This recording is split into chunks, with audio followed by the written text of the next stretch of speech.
When a power-hungry HOA president tries to seize my ranch for her picnic, I fight back with everything I've got, turning her petty power play into a neighborhood showdown she'll never forget. Imagine a peaceful ranch life shattered by one entitled woman's obsession with control, turning a simple no into an all-out war that exposes the dark side of neighborhood power plays. "You can't call the sheriff just because I said no, Brenda," I yelled, gripping the ranch gate as the HOA president, red-faced and clutching a ridiculous gold clipboard, screamed into her phone about how I was endangering the entire neighborhood's social calendar by refusing to host their annual picnic on my property. The sun beat down on us. A few confused cows mooed in the background, and my ranch dog barked at the chaos while Brenda stomped her designer heels into the dirt like a toddler losing a toy. "If you won't do it willingly, we'll make you," she spat, snapping the clipboard shut so hard it echoed. That was the exact moment I knew this picnic war wasn't going to be just another HOA dispute. It was going to get ugly, public, and absolutely insane. Rewind 3 days earlier and you'll see how fast this feud exploded from zero to full-blown battlefield. 3 mornings before that showdown, I was enjoying a rare quiet breakfast on my porch, watching my horses graze as I sipped my coffee when my phone buzzed with a text from Brenda. It read, "Great news. HOA picnic will be at your ranch this year. You'll provide food, games, and seating for 200 guests. HOA will cover nothing. Thanks in advance." I choked on my toast and stared at the message, wondering if this was some kind of joke. I barely attended HOA meetings and now they wanted to dump their chaos onto my property without permission. A few minutes later, my gate bell rang and there stood Brenda herself wearing a neon pink power suit and an expression that screamed self-importance. She breezed past me without invitation, spreading papers over my kitchen table like a general plotting a military invasion. She explained that the HOA wanted a luxury Western vibe this year, and since my ranch was the only one in the neighborhood with actual open space, she had already volunteered me. I laughed in disbelief, assuming she'd get the hint when I said no. But Brenda didn't hear the word no. She heard a temporary obstacle to bulldoze. She started dangling fake carrots like how good this will look for your reputation or how neighbors will finally like you if you contribute. I reminded her I bought this ranch to escape people, not entertain them. Her smile cracked for a second before she launched into a guilt trip about community spirit and how I'd be ruining a beloved tradition. When I told her my answer was still no, she left with a sugary sweet, "We'll see about that," which already felt like a threat. By the next day, I realized Brenda was escalating fast. Flyers suddenly appeared around the neighborhood announcing the ranch bash at my property, complete with barbecue, live music, pony rides, and fireworks. All things I had never agreed to. Neighbors started calling me excited or confused, asking what time to show up. Some even assumed I was footing the bill out of kindness. When I confronted Brenda about the flyers, she smirked and said, "Sometimes the community needs leadership, not hesitation," like she was running for mayor instead of controlling a picnic. I ripped down the flyers only to have more go up within hours. This time stapled to my own mailbox. It got worse when Brenda tried to send over volunteers to help set up early, which basically meant people tramping through my pasture, measuring spaces, and talking about where to park dozens of SUVs. I had to chase them off twice, once using a bullhorn just to get there. Attention. Word spread that I was being difficult, and a few HOA loyalists started giving me dirty looks whenever I drove through the neighborhood. One even said, "Don't ruin this for the kids." As if declining to host an unauthorized event made me the villain of the year. Meanwhile, Brenda was feeding everyone a story about how I'd promised the ranch months ago, and was now backing out selfishly, painting herself as the savior, trying to hold the event together, despite my alleged betrayal. By the time the third morning rolled around, I was already irritated. But nothing prepared me for Brenda marching up my driveway with a clipboard in a full-blown attitude. She announced that the HOA board had voted unanimously to force the picnic onto my property under community easement rights, which she couldn't even explain properly, but threw around like a legal hammer. When I asked for actual documentation, she got defensive, claiming, "This is how it's always been done, and you can't fight tradition." I told her my private property wasn't an HOA clubhouse and that no made-up bylaw was going to change that. She glared like I had just declared war on the entire suburb. It all boiled over in that final moment when I caught her trying to direct a rental truck into my pasture without my consent. I ran out yelling for the driver to stop while Brenda yelled that I was obstructing an official HOA event. That's when she whipped out her phone and started dialing the sheriff, threatening to have me arrested for blocking community access. I couldn't help but laugh at how absurd it was. A grown woman in designer clothes, screaming about picnics like it was a national emergency, standing in a cow pasture arguing with a man who just wanted a peaceful weekend. But behind the comedy, I felt my blood boiling. This wasn't just about a picnic anymore. This was about power, control, and the HOA president who thought she could trample me like I didn't exist. What Brenda didn't know was that I had just decided to fight back. And unlike her little games, my revenge wouldn't come with a smile and a clipboard. It was going to flip this entire picnic war upside down, and by the end, everyone would know exactly who had crossed the wrong rancher. The morning after Brenda's outrageous stunt with the rental truck, I woke up still replaying her shrill threats in my mind, half expecting to see deputies on my porch with some bogus HOA complaint. Instead, I found a fresh set of flyers stuffed into my mailbox, all announcing that the annual HOA Ranch Bash was still happening at my place. Now, with the addition of a live band and complimentary fireworks show, my blood boiled as I realized Brenda was doubling down, spreading her propaganda to make me look like a flaky, selfish neighbor, while cementing the idea that my ranch was the confirmed venue. I stood there staring at those smugly worded flyers, thinking about how I moved out here to avoid nosy neighbors, drama, and people telling me what to do with my land. And yet somehow I had ended up the unwilling centerpiece of the neighborhood's biggest social event. My first instinct was to storm over to Brenda's house and throw the flyers back at her. But I knew by now that confronting her on her turf was like stepping into a snake pit. She thrived on creating scenes, turning any argument into a performance where she could play the victim and sway everyone else with crocodile tears and manipulative half-truth. So instead, I sat on my porch with my coffee, thinking about how to outmaneuver her without losing my mind in the process. As I was plotting my next move, my neighbor Pete drove up the long dirt driveway in his dusty pickup, wearing a sympathetic look that told me he had news I wasn't going to like. Pete's a good guy, one of the few sane people in the HOA, and he's lived here long enough to know how Brenda operates. He leaned out his window and said, "You might want to check the HOA message board online. Brenda's got a whole post up about you welshing on a community promise and trying to sabotage tradition. She's got people riled up." I sighed, pulled out my phone, and sure enough, there it was. A long post from Brenda painting me as the villain, claiming I had agreed months ago to host the picnic and was now selfishly prioritizing personal interests over the happiness of 200 neighbors and their children. The replies were full of people piling on parroting her line, saying things like, "I can't believe he'd do this and so disappointing to see someone in our community act this way." A few even hinted that if I wasn't neighborly enough to contribute, maybe I shouldn't liven the subdivision at all. Reading those comments, I felt my jaw clench so tight it hurt. Brenda wasn't just trying to steal my property for her little event.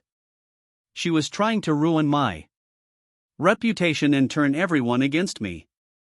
I decided enough was enough. If Brenda wanted a war of words, I could beat her at that game.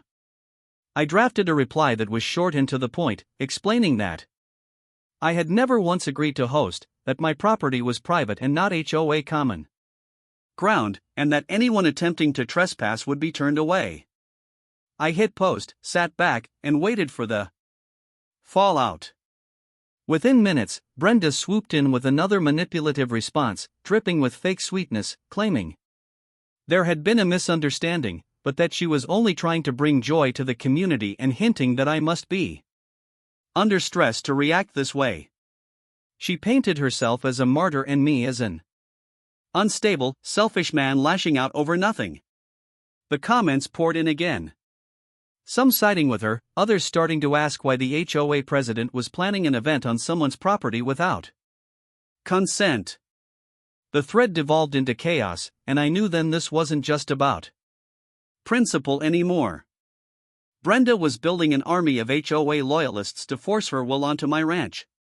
That evening, while I was fixing a fence that Brenda's volunteers had loosened while trying to measure for their imaginary picnic tables, I heard a car horn and turned to see my other neighbor, Lucy, pulling up. Lucy is the neighborhood gossip, but also one of the most observant people I know, and she wasted no time spilling the tea. She told me Brenda had held an emergency HOA meeting at her house, conveniently without inviting me, where she claimed she had a verbal agreement with me that I had forgotten. She even waved around a fake planning schedule as proof that my ranch had been on the books for months. Lucy swore several people looked skeptical, but most were nodding along, too scared of Brenda's wrath to disagree. Lucy also said Brenda had been bragging afterward that once the trucks are on his land, what's he really gonna do? Call the cops on the entire neighborhood? That was the moment it clicked. Brenda wasn't just planning to win this fight through gossip and pressure. She was planning to force the picnic setup onto my ranch physically, banking on the fact that I'd cave once things were in motion. She thought I wouldn't dare escalate things to law enforcement for fear of looking like the bad guy. I wasn't about to play into her hands. That night, I sat in my office with a legal pad and started mapping out my options.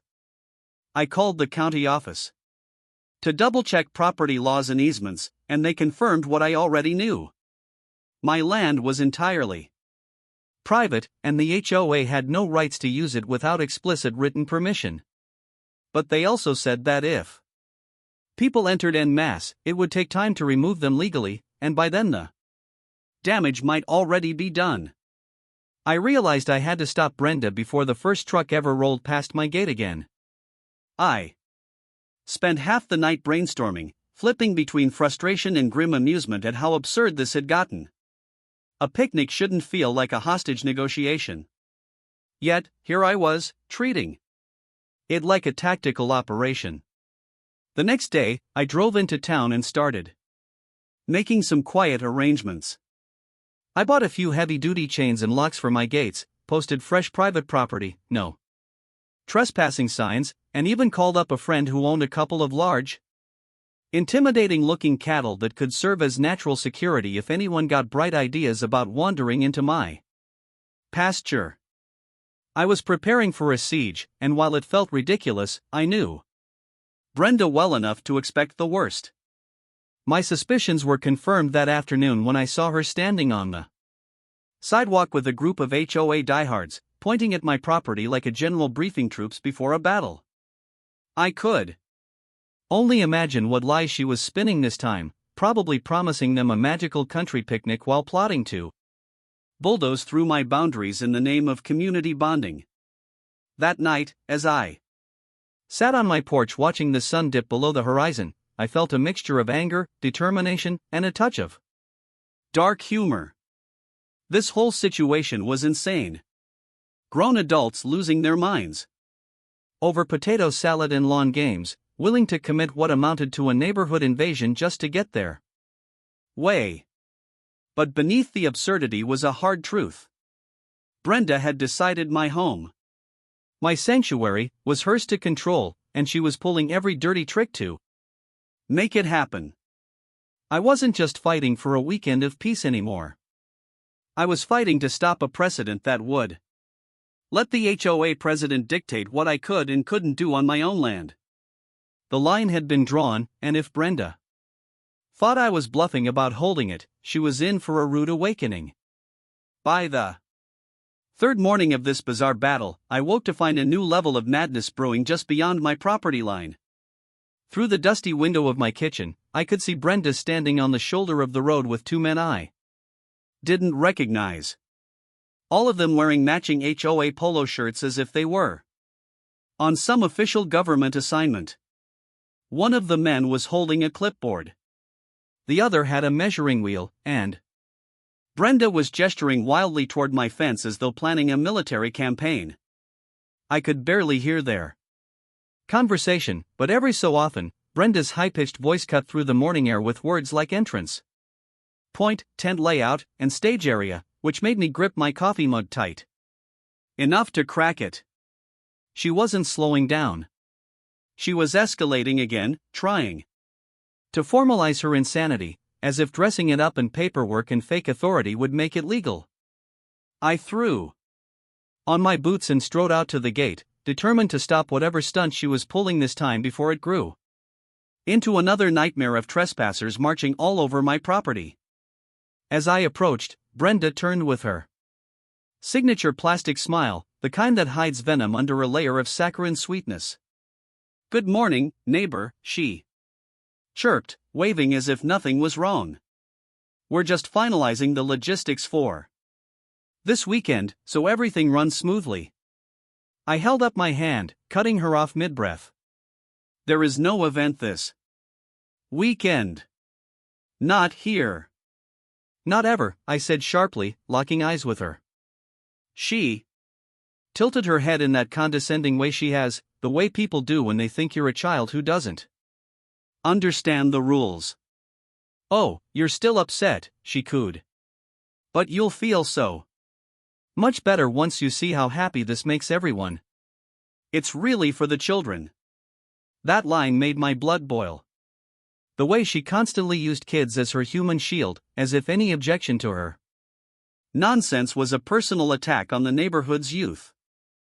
I reminded her slowly and firmly that my land was private property, and any attempt to enter without permission would be considered trespassing. One of the men with her muttered that maybe they should back off, but Brenda spun on him with a glare that could cut glass, and he immediately shut up. Brenda then pulled out a thick stack of papers and slapped them against the clipboard. "These," she announced dramatically, "are our bylaws. According to Section 12, Paragraph B, the HOA can designate any suitable location within subdivision limits for community events if the majority agrees." She waved the papers like they were a holy decree from above. I asked to see the page she referenced, knowing full well there was no such clause. She flipped through nervously before thrusting it at me, and one glance told me the truth. It was a vague line about community use of designated common areas, nothing about private property. Nothing about forced events. When I pointed that out, she snapped the papers back and said, "We can debate semantics all day, but the vote has been made." At that moment, the absurdity of it all hit me so hard, I actually laughed out loud. This woman thought mob rule gave her the right to commandeer my land for a glorified picnic. I walked back to my porch without another word, slammed my gate shut, and sat down to think. Every time I confronted Brenda directly, it was like punching water. She'd slip through, twist the narrative, and come back swinging twice as hard. Clearly, logic wasn't going to stop her. That's when I decided it was time to shift from defense to offense. I needed to outsmart her, not just outshout her. So, I pulled out my phone and called my friend David, a local attorney who owed me a favor after I helped him fix his busted fence last winter. David is the kind of guy who knows every loophole and legal technicality in the book. And when I explained what Brenda was doing, he let out a long whistle. "Man, that's next level HOA crazy," he said. "You definitely have the law on your side, but if she tries to physically move in, you're going to want something official to wave in her face." He promised to draft a cease and desist letter citing trespass laws, HOA overreach, and the potential for hefty fines if anyone set foot on my property without permission. The idea of handing Brenda a legal document that cut through her fantasy world like a knife gave me a spark of hope. That afternoon, while I waited for David to send over the letter, I decided to keep my eyes peeled for any more sabotage. Sure enough, an hour later, a landscaping truck I didn't recognize stopped near my driveway. A couple of young guys started unloading stakes and flags like they were about to plot out a festival ground. I stormed down to the gate and demanded to know who sent them. They shrugged nervously and said the HOA president had hired them to help set up for Saturday's big bash. I told them to pack up and leave immediately before they found themselves on the wrong side of a police call. They didn't argue, just scrambled back into their truck and peeled out, clearly used to Brenda's chaos, but not eager to get dragged into it further.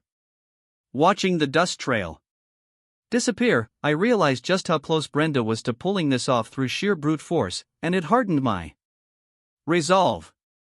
When evening came, David delivered the cease and desist letter, and it was a thing of beauty. 2 pages of sharp, clear legal language that left no wiggle room for Brenda's games. It stated unequivocally that my ranch was private property, that any attempt to use it without written permission was trespassing, that the HOA had no rights to commandeer it, and that violators would face police action and civil liability for damages. I couldn't wait to see Brenda's face when I handed it to her. But even as I felt a flicker of triumph, I knew this wasn't over. Brenda wasn't the kind of person to accept defeat gracefully. She would spin this, twist it, and find some new angle to keep pushing until either she got what she wanted or someone publicly humiliated her enough to stop. I intended to make sure the latter happened, but it would take patience and precision. That night, as I sat on the porch with my dog at my feet and a bottle of beer in my hand, I thought about how surreal the past few days had been. I'd moved out here to escape office politics and power plays, only to end up in the middle of a neighborhood war over a picnic. Yet beneath the ridiculousness was a deeper truth. People like Brenda never stop unless someone makes them. She thrived on fear and compliance, using social pressure and manufactured rules to bully others into submission. If I let her win now, it would never end. Next time it would be some other demand, some other boundary she wanted to cross. My land wasn't just dirt and grass. It was my peace, my freedom. And if I had to turn this entire situation into a battlefield to protect it, then so be it. I made a silent promise to myself under the fading light of the sunset that Brenda would regret ever thinking she could take over my ranch. And when this story reached its final chapter, it wouldn't be her victory parade. It would be her spectacular downfall.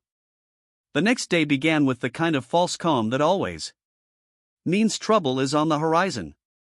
For a few hours, the ranch felt like it should.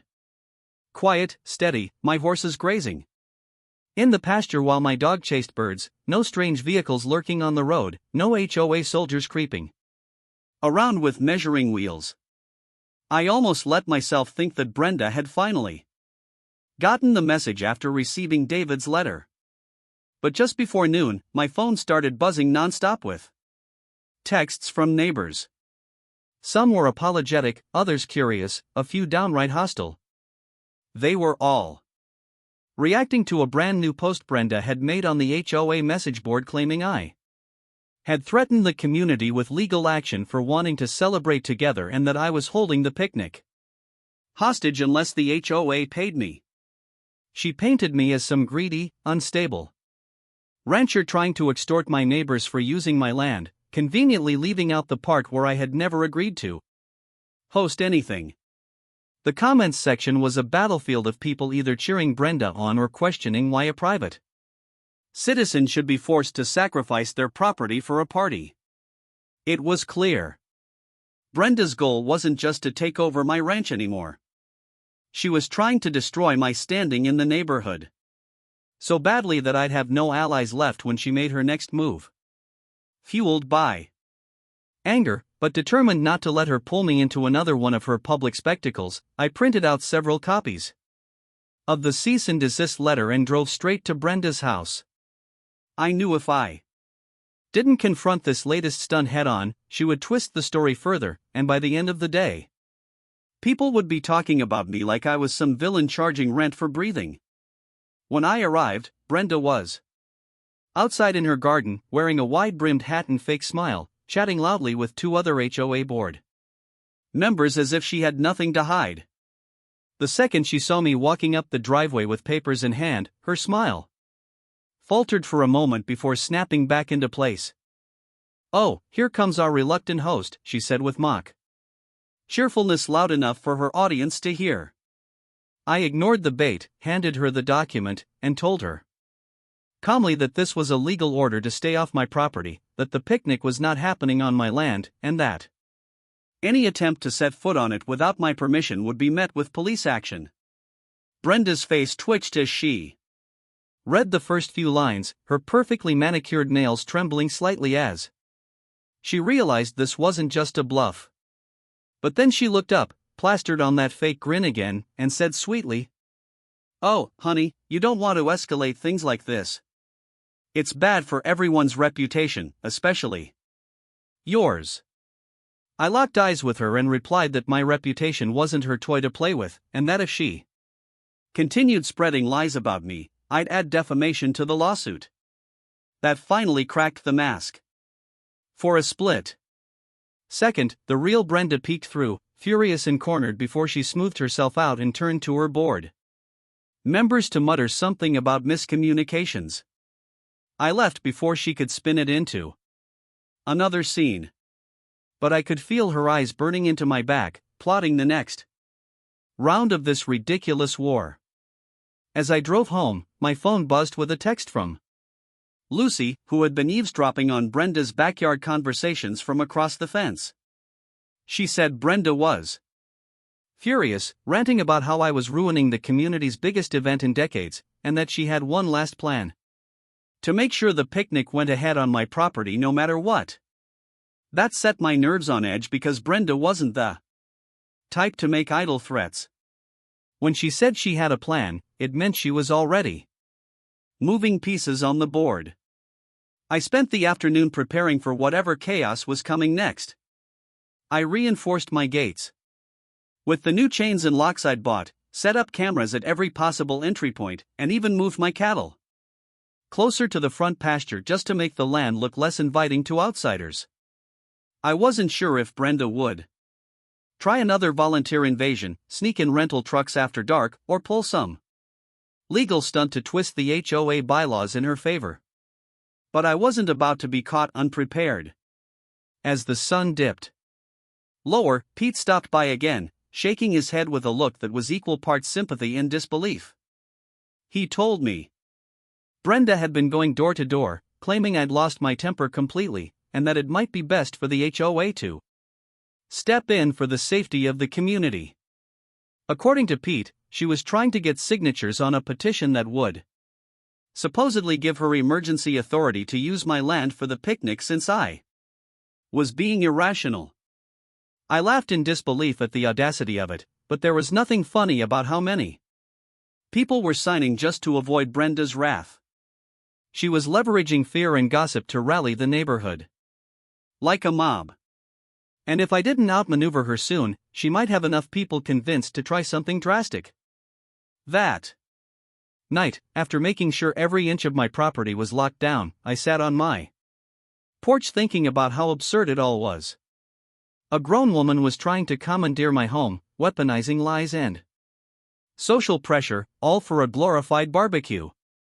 Yet, beneath the humor of it, there was something darker. Brenda thrived on control, on bending people to her will, and she couldn't stand the idea of anyone saying no. That made me wonder what kind of person she'd been before becoming HOA president. What little victories of manipulation had built her confidence to this point, and how many neighbors had given up their peace just to avoid conflict with her. I realized if I let her win this battle, it wouldn't just be me losing my weekend to chaos. It would send a message that Brenda's power grab had no limits. I decided it was time to flip the script entirely. I called David again and asked him how fast we could get a restraining order drafted if Brenda kept escalating. He said he could make it happen quickly, especially with all the texts, flyers, and witness accounts I'd been collecting. Then I called a buddy of mine who worked in event security and asked about temporary fencing and signs that would make it crystal clear to anyone driving by that this was off-limits land.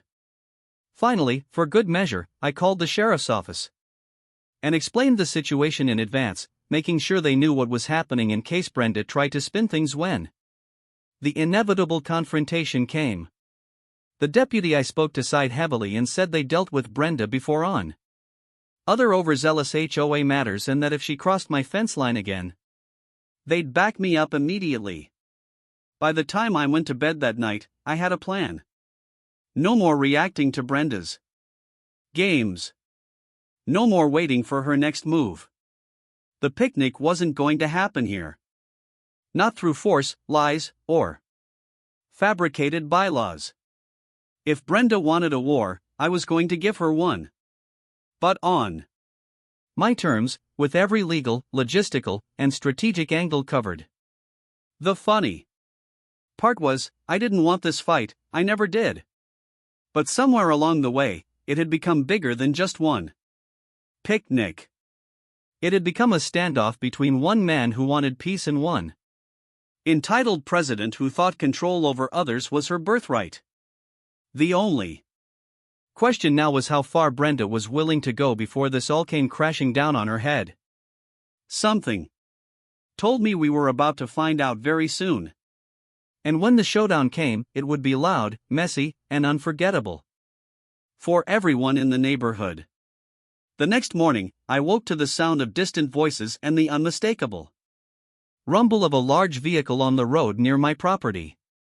And instantly, my gut told me Brenda had finally made her move. Throwing on my boots, I grabbed my phone and hurried to the front gate, only to find a massive catering truck idling just beyond my fence and a handful of HOA loyalists standing around, holding clipboards, boxes of decorations, and bags of supplies as if they were staging a festival. Brenda was at the center of it all, barking orders like a general leading troops into battle, her voice shrill and commanding, as she pointed toward my ranch and told people where to unload equipment. My temper spiked, but I forced myself to take a deep breath before stepping up to the gate and demanding to know what the hell they thought they were doing. Brenda spun around, her face lighting up with false cheer as she said, "Good morning. We decided to get a head start on setting up since time is tight and the community is counting on us." I reminded her that she was on the wrong side of the law and that the cease and desist letter wasn't a suggestion but a binding warning. Yet, she waved me off with a dismissive flick of her manicured hand, claiming the HOA's emergency authority vote from the night before gave her the right to proceed. I couldn't believe what I was hearing. Brenda had actually gathered enough signatures from scared or gullible neighbors to draft some fake emergency mandate, declaring my ranch the official site of the picnic. And now she was acting like it overruled property rights. The sheer audacity of it would have been funny if it wasn't happening right in front of my locked gate. I told the catering crew and volunteers to leave before I called the sheriff. But Brenda stepped closer, voice dripping with condescension as she said, "You really don't want to be that guy who calls the cops on his neighbors over a picnic, do you?" I stared at her in disbelief, realizing she genuinely thought her social pressure and fake authority were enough to make me cave. "What, Brenda? hadn't counted on was that I was already several steps ahead of her this time. Pulling out my phone, I dialed the sheriff's office on speakerphone while everyone watched, telling the deputy on duty that trespassers were attempting to force entry onto my private property despite a cease and desist order. Brenda's confident smirk faltered as the deputy on the other end confirmed they were dispatching a unit immediately. She tried to bluster, claiming that as HOA president, she had jurisdiction. But I reminded her loud enough for everyone to hear that property laws outranked her little club's made-up rules.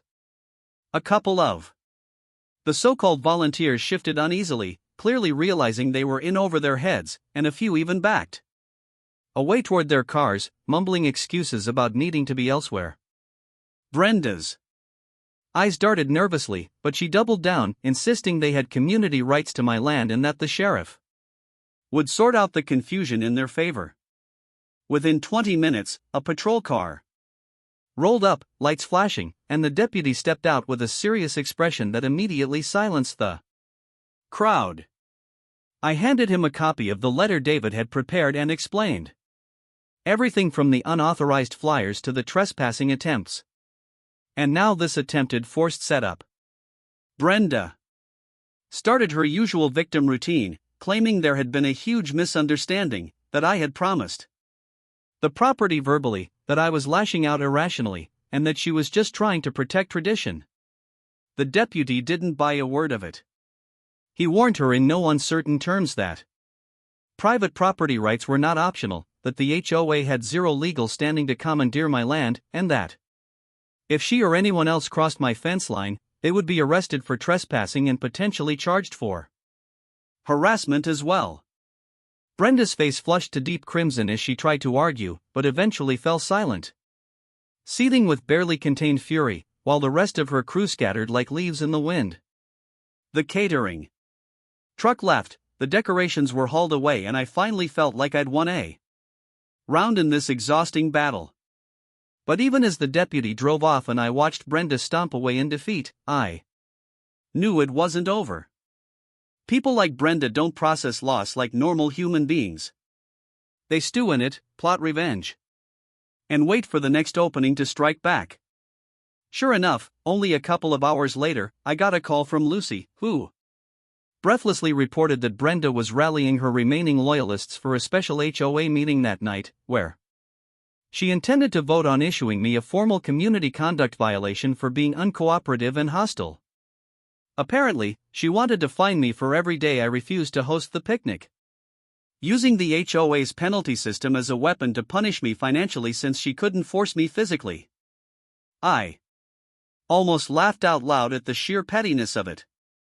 But there was nothing funny about the thought of being buried under bogus fines and dragged into a long legal battle just because one entitled woman couldn't take no for an answer. I called David again and filled him in, and he immediately started preparing paperwork to challenge any HOA action as harassment and abuse of power. He told me to document everything, every flyer, every text, every ridiculous threat or attempt to intimidate me, because at this rate a lawsuit was inevitable. Part of me hated the idea of spending more time and money just to live peacefully on my own land. But another part of me was grimly amused. Brenda thought she was the smartest player in this game. But she had no idea how much I'd prepared to turn her tricks against her. If she wanted to make this a war of attrition, I could outlast her. If she wanted to fight dirty, I could fight smart. That evening, as the sun dipped low and cast long shadows across my property, I sat on my porch with Pete and Lucy, who'd come over with a six-pack and plenty of fresh gossip.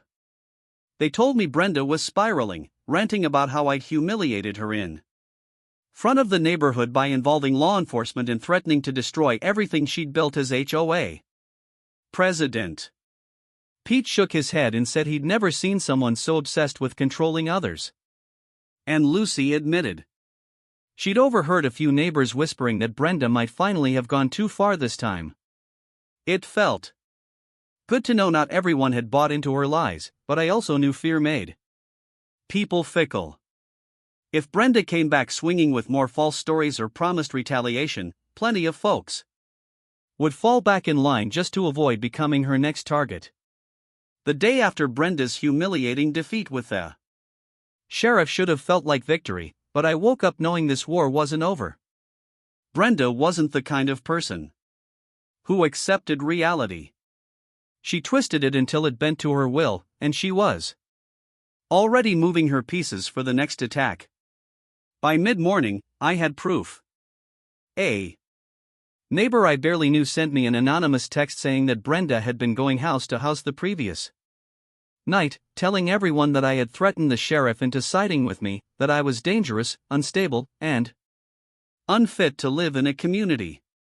She was no longer just targeting my property. She was coming after my character, trying to make me a pariah in my own neighborhood so she could crush me socially before the next HOA meeting. I felt a flash of anger, but forced myself to stay calm. Because anger was Brenda's playground. If I let her push me into a public outburst, she'd twist it to her advantage. Instead, I decided it was time to stop being purely defensive.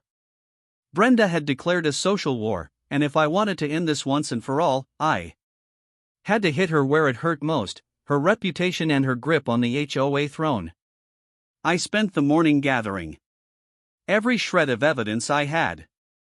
The unauthorized flyers she posted, screenshots of her slanderous messages, photos of her so-called volunteers trespassing, the fake emergency mandate she tried to enforce, and even the texts from neighbors who admitted they felt bullied into signing her petitions.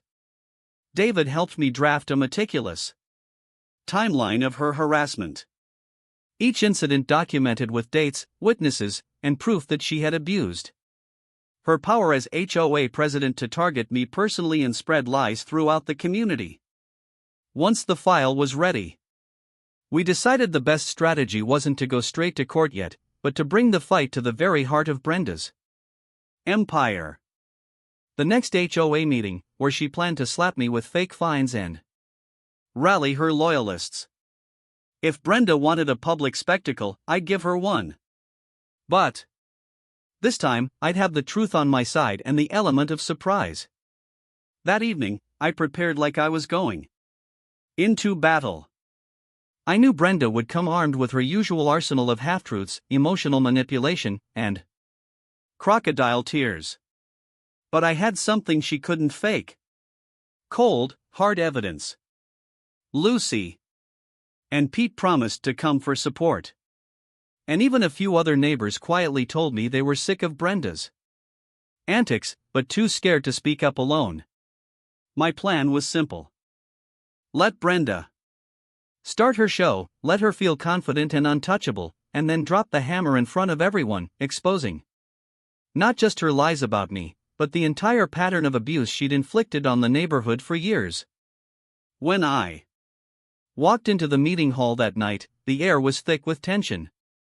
Brenda was already at the front of the room, sitting in her self-appointed presidential chair, surrounded by her loyal board members like bodyguards. She greeted me with a syrupy smile that didn't reach her eyes and announced loudly to the room, the troublemaker finally joins us. Maybe tonight we can all agree to put the community first. A few neighbors chuckled nervously. Others stared at their feet, but Brenda was eating up the attention, thinking she had already won. The meeting kicked off with her usual routine of fake pleasantries, followed by a dramatic speech about how I had betrayed the neighborhood's trust by refusing to host the picnic, how I had threatened the joy of the children, and how I had created a hostile environment by involving law enforcement unnecessarily. She then unveiled a proposed fine structure, claiming I owed thousands for non-compliance with community spirit obligations, which wasn't even a real bylaw, but sounded official enough to fool the uninformed. I let her finish, waited until she was basking in her own self-righteous glow, and then calmly stood up, holding the thick folder of evidence in my hands. My voice was steady as I addressed the room, thanking everyone for their time and saying I had something important to share before any vote could be made. Brenda tried to interrupt, but I raised my voice just enough to silence her without sounding aggressive. Then I began laying out the facts one piece at a time, handing out copies of texts, flyers, and witness statements to the crowd. I explained how Brenda had fabricated permissions, spread slander, attempted multiple trespasses, abused HOA authority, and manipulated neighbors with fear tactics and lies. With each piece of evidence, murmurs grew louder, heads turned toward Brenda, and her confident smile began to crack. When I reached the part about her trying to force entry with a catering truck despite a legal warning and a sheriff's intervention, gasps filled the room. It was no longer just my word against hers. It was Brenda caught red-handed. Desperate, Brenda tried to launch into damage control, claiming everything had been a misunderstanding, that she had acted with the best intentions, and that I was twisting things to make her look bad. But the room had shifted. Neighbors who had been silent out of fear were now whispering to each other, some nodding along as I spoke, others glaring at Brenda for dragging them into this circus. Pete stood up and confirmed how Brenda had lied about my supposed verbal agreement, and Lucy backed him up, recounting how Brenda had threatened anyone who dared question her. It was like a dam had broken. Years of bottled up frustration spilling out as more residents chimed in with their own stories of Brenda's bullying and manipulations. The so-called queen of the HOA was suddenly drowning in the truth. She couldn't spin away.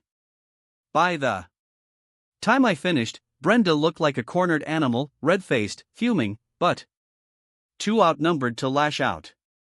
I ended by making it clear I wasn't just fighting for myself, but for the principle that no homeowner should be terrorized by a power-hungry president using fake rules to control their lives.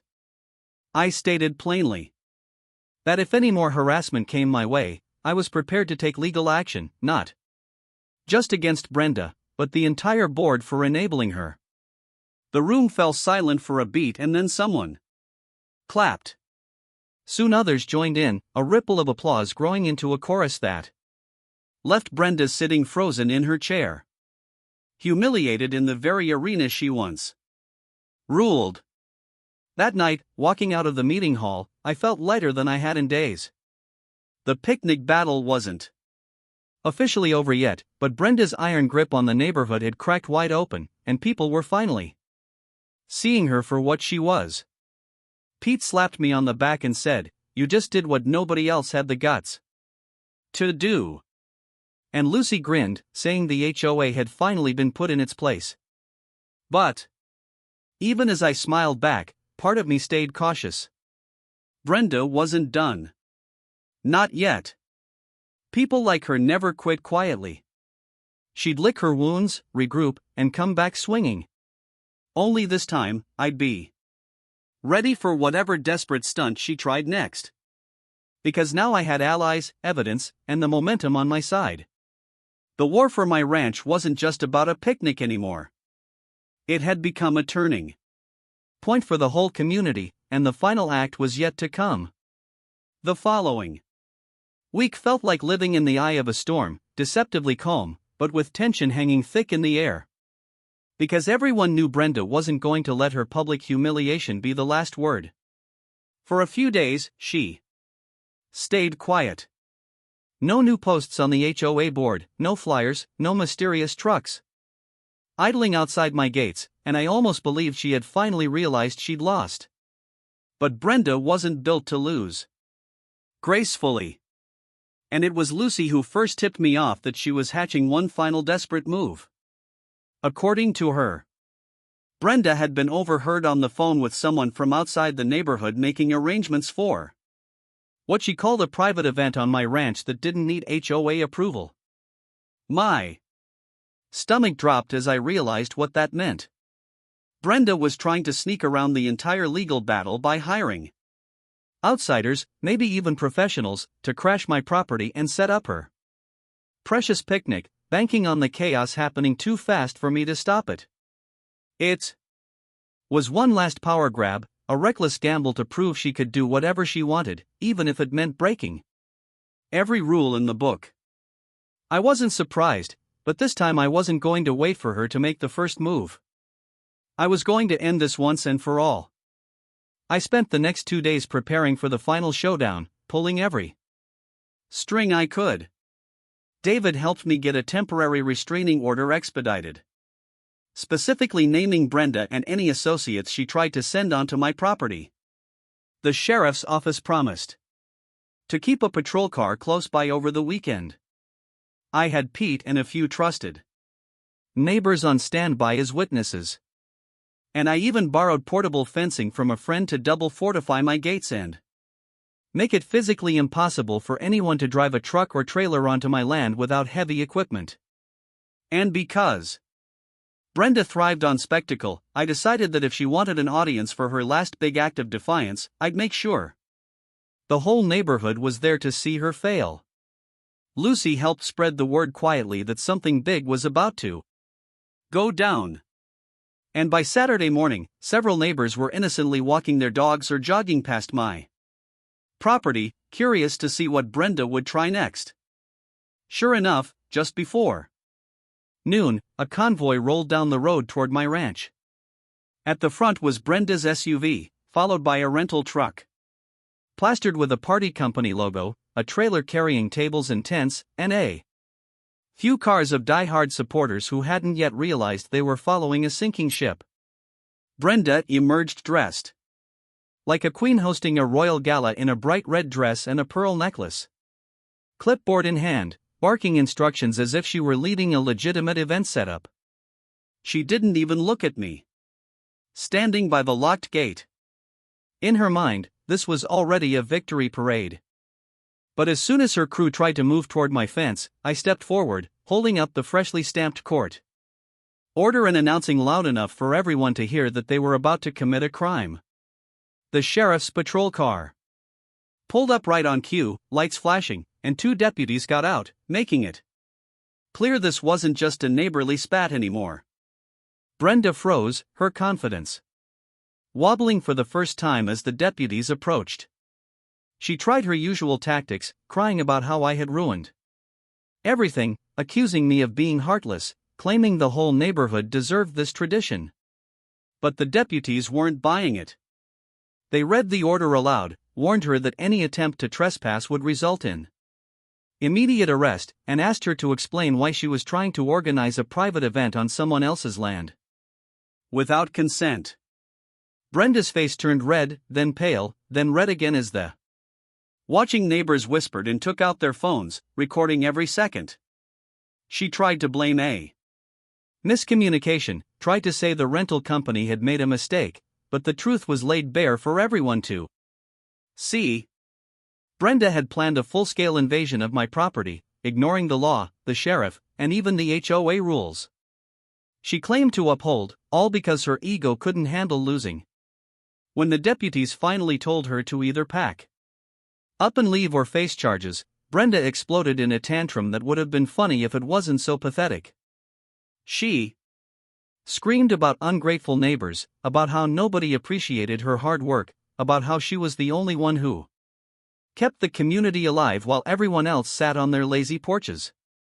But the more she ranted, the more people turned away, ashamed to have followed her lead for so long.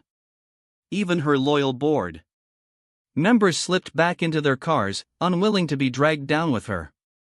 By the time the deputies escorted her to her SUV, Brenda had gone from self-appointed queen of the neighborhood to a lonely, furious woman exposed for what she really was, a bully who finally hit a wall she couldn't break. As the convoy disappeared down the road, a strange silence fell over the gathered neighbors. Then Pete stepped forward and said what everyone was thinking. About time someone put an end to her nonsense. A few others murmured apologies for believing her lies. Some even thanking me for standing my ground and reminding them that nobody, not even an HOA president, had the right to trample over someone's property and dignity. I nodded, telling them it wasn't about being a hero. It was about setting boundaries that should never have been crossed in the first place. And just like that, the fear Brenda had wielded for years seemed to evaporate. People were talking openly about replacing her. About rewriting the HOA rules to make sure nothing like this ever happened again, about finally living without the constant threat of her manufactured traditions. That night, sitting on my porch under a quiet sky, I let out a long breath I felt like I'd been holding for a week straight. My ranch was safe. The picnic war was over, and Brenda's reign of entitlement had crumbled in full view of the community she once controlled. I thought about how close I'd come to losing my peace. How relentless and exhausting it had been to fight one person's obsession with power, and how many neighbors had spent years silently enduring her antics just to avoid her wrath. It struck me then that this battle hadn't just been about my land. It had been about giving everyone permission to say no to someone who thrived on fear and control. In some strange way, the showdown had set us all free. In the days that followed, the HOA held an emergency election and Brenda was voted out in a landslide. Her name now whispered as a cautionary tale rather than a badge of authority. The new board publicly apologized to me and promised reforms that would ensure no one could weaponize their position like she had ever again. Some of the neighbors who had believed her lies at first stopped by with homemade pies or bottles of wine, their way of making amends. And though I wasn't one for big social gestures, I appreciated their effort. The funniest part was that the picnic still happened, just not on my ranch. Pete offered his big backyard. Everyone pitched in to make it work, and it turned out better than any of Brenda's overblown traditions ever had. Proving that community spirit didn't need a dictator to survive.